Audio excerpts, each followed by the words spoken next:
ओम नमो भगवते वासुदेवाय। श्रीमद्भागवत महापुराण तृतीय स्कंध चतुर्दश अध्याय। दिति का गर्भधारण। श्री सुखदेव जी कहते हैं, राजन, प्रयोजनवश सूकर बने श्रीहरि की कथा को मैत्रेय जी के मुख से सुनकर भी भक्तिव्रतधारी विदुर जी की पूर्ण तृप्ति न हुई। अतः उन्होंने हाथ जोड़कर फिर पूछा। विदुर जी ने कहा, मुनिवर, हमने यह बात आपके मुख से अभी सुनी है कि आदिदैत्य हिरण्याक्ष को भगवान यज्ञमूर्ति नहीं मारा था। ब्राह्मण जिस समय भगवान लीला से ही अपनी दाढ़ों पर रखकर पृथ्वी को जल में से निकाल रहे थे, उस समय उनसे दैत्यराज हिरण्याक्ष की मुठभेड़ किस कारण हुई? श्री मैत्रेय जी ने कहा, विदुर जी, तुम्हारा प्रश्न बड़ा ही सुंदर है, क्योंकि तुम श्रीहरि की अवतार कथा के विषय में ही पूछ रहे हो, जो मनुष्यों के मृत्युपाश का छेदन करने वाली है। देखो, उत्तानपाद का पुत्र ध्रुव बालकपन में श्री नारद जी की सुनाई हुई हरि कथा के प्रभाव से ही मृत्यु के सिर पर पैर रखकर भगवान के परम पद पर आरूढ़ हो गया था। पूर्व काल में एक बार इसी वराह भगवान और हिरण्याक्ष के युद्ध के विषय में देवताओं के प्रश्न करने पर देवदेव श्री ब्रह्म जी ने उन्हें यह इतिहास सुनाया था, और उसी के परंपरा से मैंने सुना है। विदुर जी, एक बार दक्ष की पुत्री दिति ने पुत्र प्राप्ति की इच्छा से कामातुर होकर सायंकाल के समय ही अपने पति मरीचि नंदन कश्यप जी से प्रार्थना की। उस समय कश्यप जी खीर की आहुतियों द्वारा अग्नि जीव भगवान यज्ञपति की आराधना कर सूर्यास्त का समय जान अग्निशाला में ध्यानस्थ होकर बैठे थे। दिति ने कहा, विद्वन, मत वाला हाथी जैसे केले के वृक्ष को मसल डालता है, उसी प्रकार यह प्रसिद्ध धनुर्धर कामदेव मुझ पर अबला पर जोर जताकर आपके लिए मुझे बेचैन कर रहा है। अपनी पुत्रवती सौतों की सुख समृद्धि को देखकर मैं ईर्ष्या की आग से जली जाती हूँ। अतः आप मुझ पर कृपा कीजिए, आपका कल्याण हो। जिनके गर्भ से आप जैसा पति पुत्र रूप से उत्पन्न होता है, वे ही स्त्रियां अपने पतियों से सम्मानित समझी जाती है। उनका सुयश संसार में सर्वत्र फैल जाता है। हमारे पिता प्रजापति दक्ष का अपनी पुत्रियों पर बड़ा स्नेह था। एक बार उन्होंने हम सबको अलग अलग बुलाकर पूछा कि तुम किसे अपना पति बनाना चाहती हो। वे अपनी संतान की सब प्रकार की चिंता रखते थे। अतः हमारा भाव जानकर उन्होंने उनमें से हम 13 पुत्रियों को, जो आपके गुण स्वभाव के अनुरूप थी, आपके साथ ब्याह दिया। अतः मंगल मूर्ते कमल नयन, आप मेरी इच्छा पूर्ण कीजिए, क्योंकि हे महात्म, आप जैसे महापुरुषों के पास दीन जनों का आना निष्फल नहीं होता। विदुर जी, दिति कामदेव के वेग से अत्यंत बेचैन और बेबस हो रही थी। उसने इसी प्रकार बहुत सी बातें बनाते हुए दीन होकर कश्यप जी से प्रार्थना की। तब उन्होंने उसे सुमधुर वाणी से समझाते हुए कहा, भीरु, तुम्हारी इच्छा के अनुसार मैं अभी अभी तुम्हारा प्रिय अवश्य करूँगा। भला जिसके द्वारा अर्थ, कर्म और काम तीनों की सिद्धि होती है, अपनी ऐसी पत्नी की कामना कौन पूर्ण नहीं करेगा? जिस जहाज पर चढ़कर मनुष्य महासागर को पार कर लेता है, उसी प्रकार गृहस्थाश्रमी दूसरे आश्रमों को आश्रम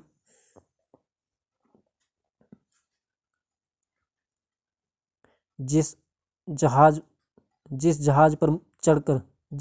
पर चढ़कर मनुष्य महासागर को पार कर लेता है, उसी प्रकार गृहस्थाश्रमी दूसरे आश्रमों को आश्रय देता हुआ अपने आश्रम द्वारा स्वयं भी दुख समुद्र के पार हो जाता है। मानिनी स्त्री को तो विविध पुरुषार्थ की कामना वाले पुरुष का आधा अंग कहा गया है। उस पर अपनी गृहस्थी का भार डालकर पुरुष निश्चिंत होकर विचरता है। इंद्रिय रूप शत्रु अन्य आश्रम वालों के लिए अत्यंत दुर्जय हैं, किंतु जिस प्रकार किले का स्वामी सुगमता से ही लुटने वाले शत्रुओं को अपने अधीन कर लेता है, उसी प्रकार हम अपनी विवाहिता पत्नी का आश्रय लेकर इन इंद्रिय रूप शत्रुओं को सहज में ही जीत लेते हैं। गृहेश्वरी, तुम जैसी भार्या के उपकारों का बदला तो हम अथवा और कोई गुणग्राही पुरुष अपनी सारी उम्र अथवा जन्मांतर में भी पूर्ण रूप से नहीं चुका सकते। तो भी तुम्हारी इस संतान प्राप्ति की इच्छा को मैं यथाशक्ति अवश्य पूर्ण करूंगा। परंतु अभी तुम एक मुहूर्त ठहरो, जिससे लोग मेरी निंदा ना करें। यह अत्यंत घोर समय राक्षसादि यह अत्यंत घोर समय राक्षस आदि घोर जीवों का है और देखने में भी बड़ा भयानक है। इसमें भगवान भूतनाथ के गण भूत प्रेत आदि घुमा करते हैं। साध्वी, इस संध्या काल में भूत भावन भूतपति भगवान शंकर अपने गण भूत प्रेत आदि को साथ लिए बैल पर चढ़कर विचरा करते हैं, जिनका जटाजूट शमशान भूमि से उठे हुए बवंडर की धूलि से धूसरित होकर दैदीप्यमान हो रहा है तथा जिनके स्वर्ण कांति में गौर शरीर में भस्म लगी हुई है, वे तुम्हारे देवर महादेव जी अपने सूर्य, चंद्रमा और अग्नि रूप 3 नेत्रों से सभी को देखते रहते हैं।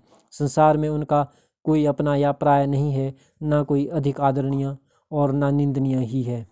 हम लोग तो अनेक प्रकार के व्रतों का पालन करके उनकी माया को ही ग्रहण करना चाहते हैं, जिसे उन्होंने भोग कर लात मार दी है।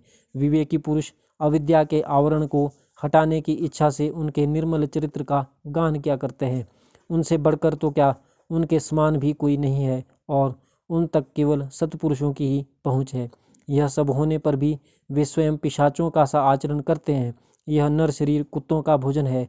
जो अविवेकी पुरुष आत्मा मानकर वस्त्र, आभूषण, माला और चंदन आदि से इसी को सजाते संवारते रहते हैं, वे अभागे ही आत्माराम भगवान शंकर के आचरण पर हंसते हैं। हम लोग तो क्या, ब्रह्मादि लोकपाल भी उन्हीं की बांधी हुई धर्म मर्यादा का पालन करते हैं। वे ही इस विश्व के अधिष्ठान हैं तथा यह माया भी उन्हीं की आज्ञा का अनुसरण करने वाली है। ऐसे होकर भी वे प्रेतों का सा आचरण करते हैं। अहो, उन जगत व्यापक प्रभु की यह अद्भुत लीला कुछ समझ में नहीं आती। मैत्रेय जी ने कहा, पति के इस प्रकार समझाने पर भी कामातुरा दीति ने वेश्या के समान निर्लज्ज होकर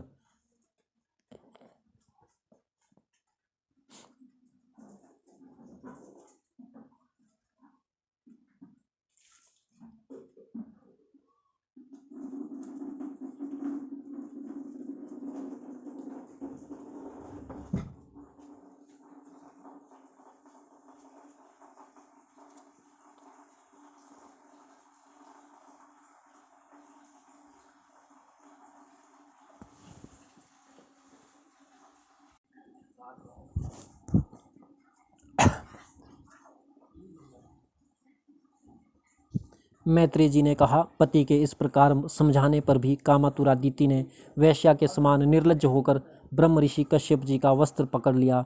तब कश्यप जी ने उस निंदित कर्म में अपनी भार्या का बहुत आग्रह देख देव को नमस्कार किया और एकांत में उसके साथ समागम किया। फिर जल में स्नान कर प्राण और वाणी का संयम करके विशुद्ध ज्योतिर्मय सनातन ब्रह्म का ध्यान करते हुए उसी का जप करने लगे। विदुर जी, दीति को भी उस निंदित कर्म के कारण बड़ी लज्जा आई और वह ब्रह्म ऋषि के पास जा सिर नीचा करके इस प्रकार कहने लगी। दीति बोली, ब्राह्मण, भगवान रुद्र भूतों के स्वामी है। मैंने उनका अपराध किया है, किंतु वे भूत श्रेष्ठ मेरे इस गर्भ को नष्ट ना करें। मैं भक्त वांछाकल्पतरु उग्र एवं रुद्र रूप महादेव को नमस्कार करती हूँ। वे सत्पुरुषों के लिए कल्याणकारी एवं दंड देने के भाव से रहित हैं, किंतु दुष्टों के लिए क्रोध मूर्ति दंडपाणी हैं। हम स्त्रियों पर तो व्याध भी दया करते हैं, फिर वे सतीपति तो मेरे बहनोई और परम कृपालु हैं, अतः वे मुझ पर प्रसन्न हो। श्री मैत्रेय जी ने कहा, विदुर जी, प्रजापति कश्यप ने सायंकालीन संध्या वंदनादि कर्म से निवृत्त होने पर देखा कि दीति थर थर कांपती हुई अपनी संतान की लौकिक और पारलौकिक उन्नति के लिए प्रार्थना कर रही है। तब उन्होंने उससे कहा, कश्यप जी ने कहा, तुम्हारा चित्त काम वासना से मलिन था, वह समय भी ठीक नहीं था और तुमने मेरी बात भी नहीं मानी तथा देवताओं की भी अवहेलना की। अमंगलमयी चंडी, तुम्हारी कोख से 2 बड़े ही अमंगलमय और अधम पुत्र उत्पन्न होंगे। वे बार बार संपूर्ण लोक और लोकपालों को अपने अत्याचारों से रुलाएंगे।